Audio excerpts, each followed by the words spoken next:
Boa noite, queridos irmãos, desta casa de amor, Eulália Nogueira.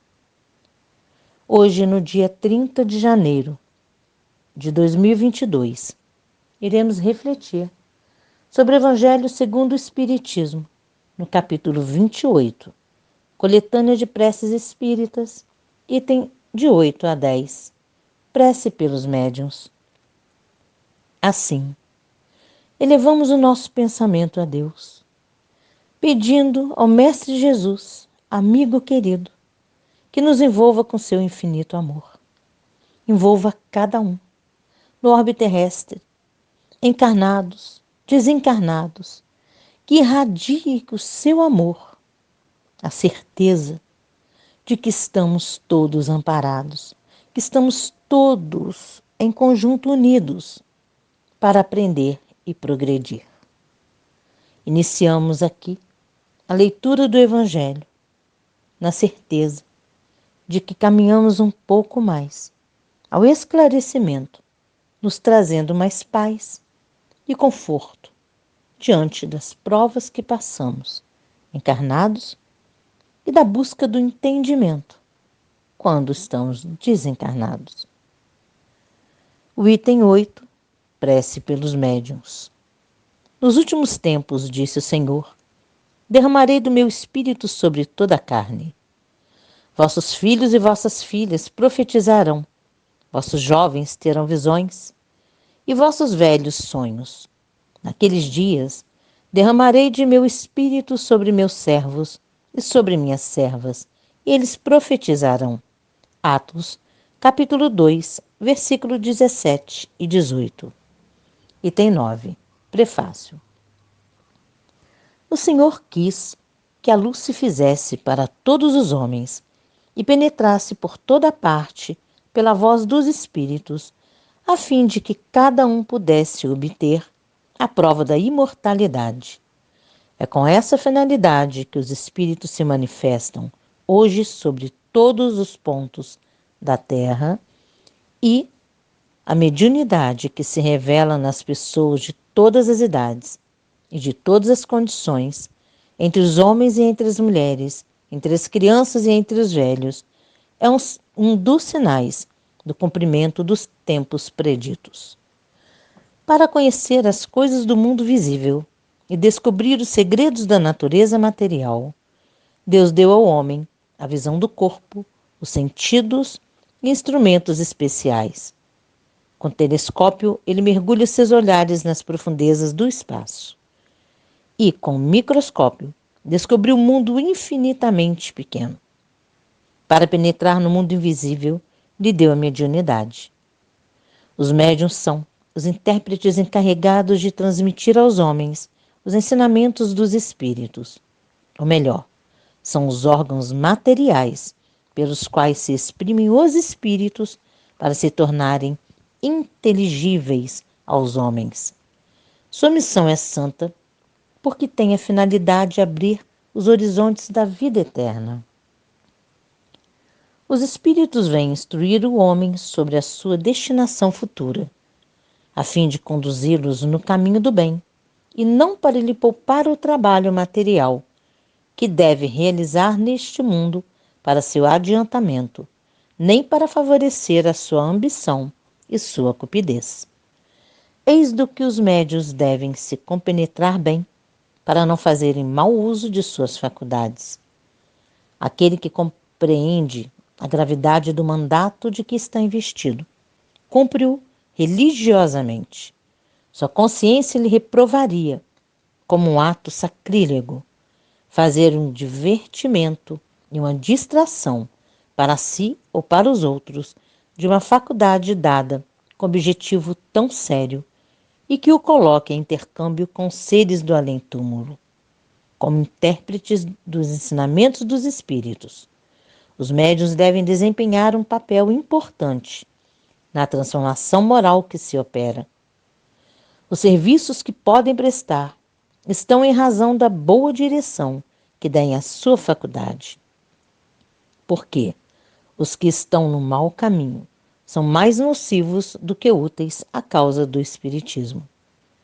Pelas más impressões que produzem, retardam mais de uma conversão. Por isso, lhes serão pedidas contas do uso que terão feito de uma faculdade que lhes foi dada para o bem de seus semelhantes. O médium que quer conservar a assistência dos bons espíritos deve trabalhar pelo próprio adiantamento. O que quer ver crescer e desenvolver a sua faculdade deve, ele próprio, crescer moralmente e abster-se de tudo o que possa desviá-lo do seu objetivo providencial. Se os bons espíritos se servem por vezes de instrumentos imperfeitos, é para dar bons conselhos e diligenciar em conduzi-los ao bem. Mas se encontram corações endurecidos, e se seus avisos não são escutados, eles se retiram. E os maus têm então o campo livre. Capítulo 24, números 11 e 12.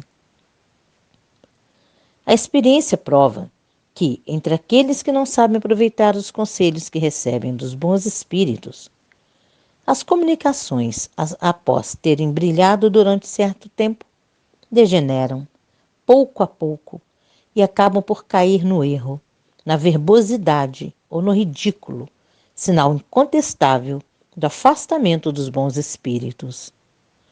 Obter a assistência dos bons espíritos, afastar os espíritos levianos e mentirosos, tal deve ser o objetivo dos esforços constantes de todos os médiuns sérios.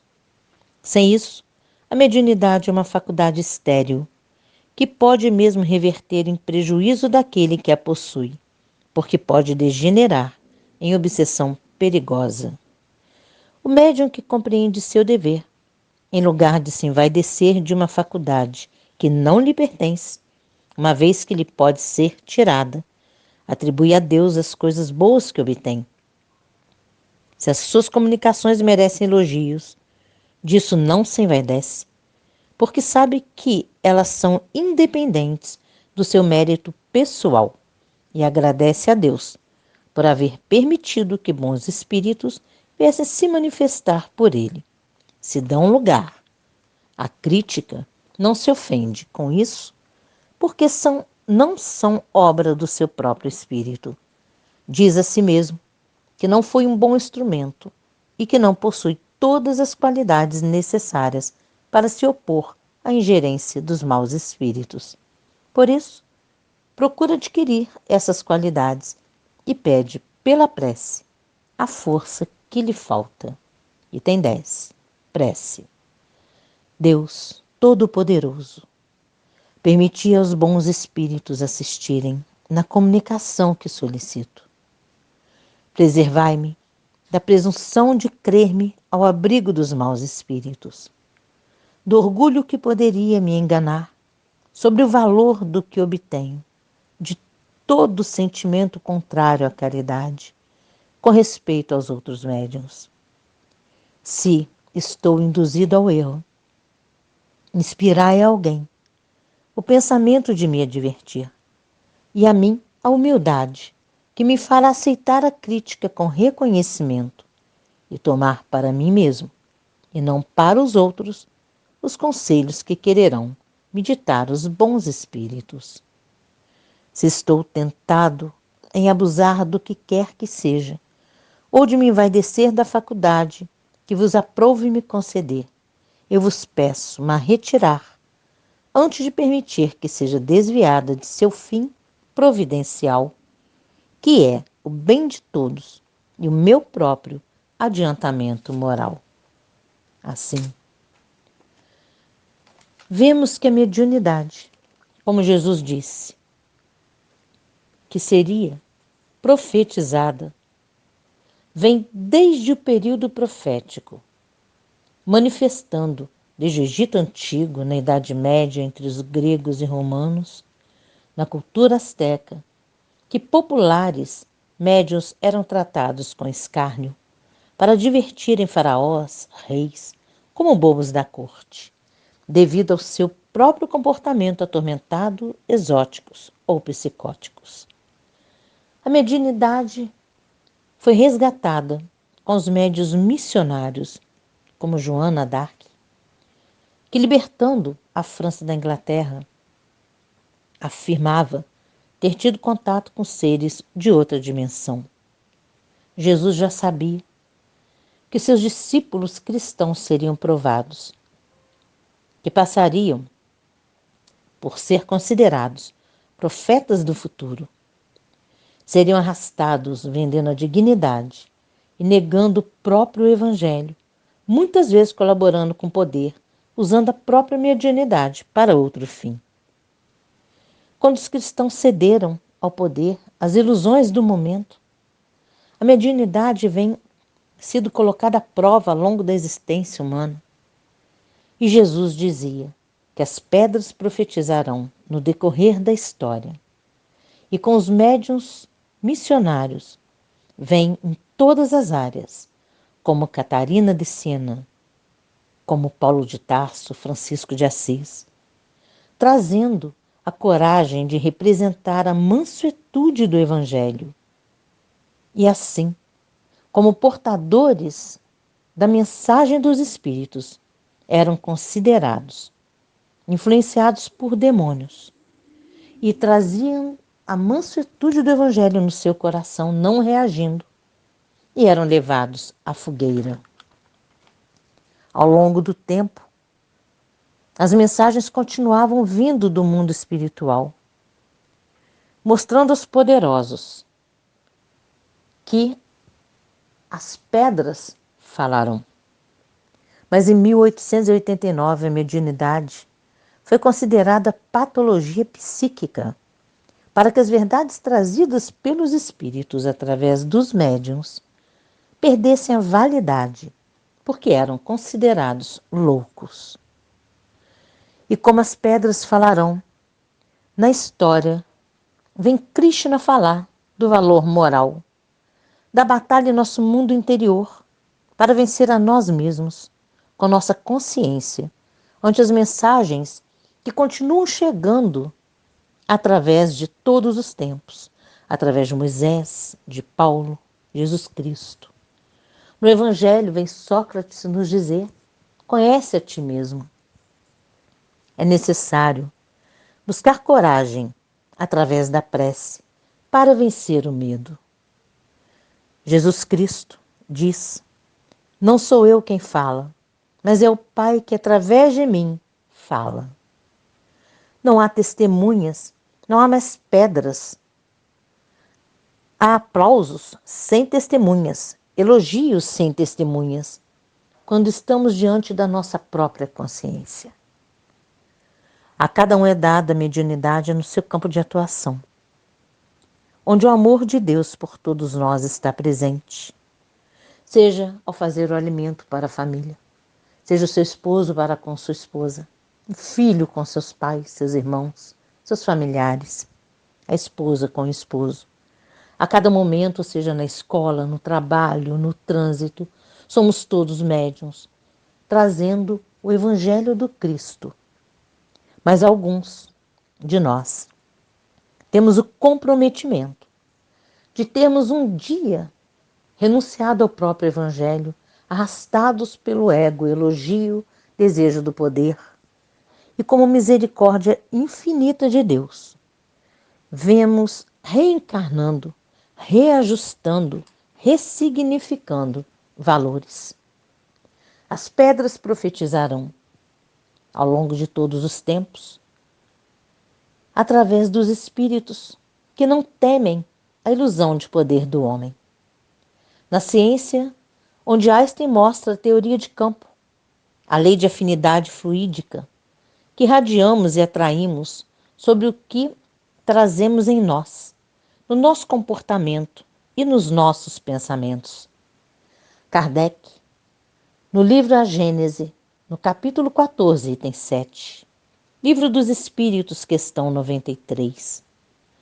E William Crookes, mostrando que o perispírito é tangível.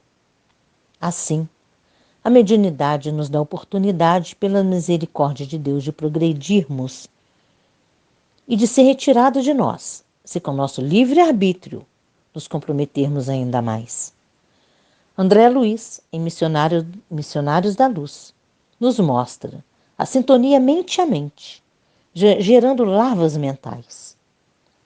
Podemos também gerar ondas de amor. Durante todas as nossas encarnações, acumulamos partículas que a cada reencarnação ganhamos a oportunidade de viver encarnados e assim nos educar mediunicamente. Então, elevamos o nosso pensamento a Jesus, pedindo que possamos tomar consciência através dos nossos pensamentos, dos esclarecimentos que nos chegam através de uma palavra de um irmão que mal conhecemos na rua. As pedras profetizarão através de um livro, de um filme, de uma palavra de alguém que não nos conhece e nos traz uma mensagem de socorro. Deus vem mostrando o que está dentro de nós, de cada um de nós. Pedimos assim, querido e bondoso Mestre Jesus, a fluidificação das águas. Abençoe a cada nome escrito pedindo socorro, pedindo auxílio, conforto e paz. Abençoe, Senhor Jesus, a cada um encarnado e desencarnado, na Terra, em todo o universo, que estamos interligados, encarnados e desencarnados, num único progresso, num único amor de Deus, no fluido cósmico universal. Assim, fluidifica essas águas, traz em nossos pensamentos, o nosso coração, envolvidos de amor, para que nos sustente, para que tenhamos coragem de buscar dentro de nós Deus e manifestar este amor através do nosso semelhante, das nossas ações. Assim, agradecemos, Senhor Jesus, essa oportunidade de estarmos reunidos mais uma vez no estudo do Evangelho segundo o Espiritismo. Graças a Deus.